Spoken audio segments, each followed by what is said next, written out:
నవోదయం 2.0 కార్యక్రమంలో భాగంగా నర్సరావుపేట ప్రొహిబిషన్ మరియు ఎక్సైజ్ స్టేషన్ పరిధిలోని నకిరికల్లు మండలంలోని ఏ కేటగిరీ గ్రామమైన చేజర్ల తండా గ్రామంలో గ్రామ సభలు నిర్వహించడం జరిగింది. ఈ కార్యక్రమంలో గ్రామ ప్రెసిడెంట్ మరియు గ్రామ పెద్దలు గ్రామస్తులు పాల్గొన్నారు. ఈ సందర్భంగా జిల్లా ఉన్నతాధికారులు, ప్రొహిబిషన్ మరియు excise assistant commissioner, district prohibitioner మరియు ఎక్సైజ్ ఆఫీసర్, నర్సరావుపేట, పల్నాడు జిల్లా, Guntur prohibition and excise inspector, sub ఇన్స్పెక్టర్లు మరియు సిబ్బంది మాట్లాడుతూ సారాయి తాగడం ఆరోగ్యానికి హానికరమని, ప్రజలు సారాయికి దూరంగా ఉండాలని, సారాయి సంబంధం ఉన్న నేరాలతో కఠిన చర్యలు తీసుకోవడం జరుగుతుందని, యువత తమ భవిష్యత్తును చక్కగా ఉంచుకోవాలని, చెడు మార్గంలో వెళ్లకుండా విద్యా ఉద్యోగాల కోసం కృషి చేయాలని తెలిపారు. అలాగే సారాయి సంబంధిత నేరములకు దూరంగా ఉన్న వారికి నిబంధనల మేరకు పునరావాసం కల్పించడం మరియు ఎంజీఆర్పీ కార్యక్రమం కింద 100 రోజుల పని కల్పించడం జరుగుతుందని తెలిపారు.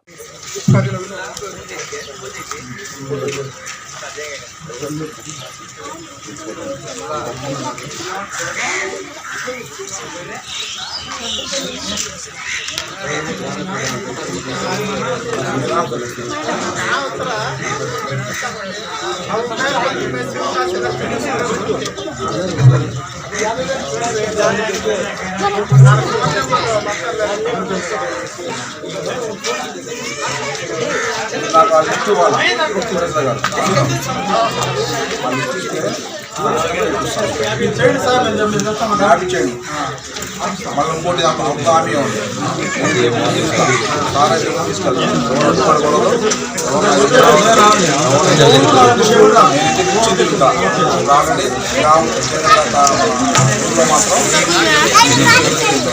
కాబట్టి అక్కడ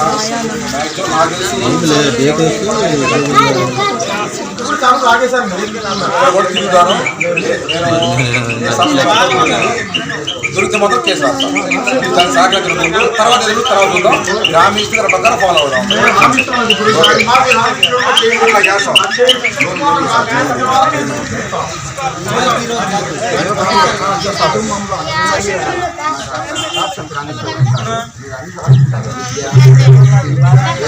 ఇంటింటి సర్వే చేసి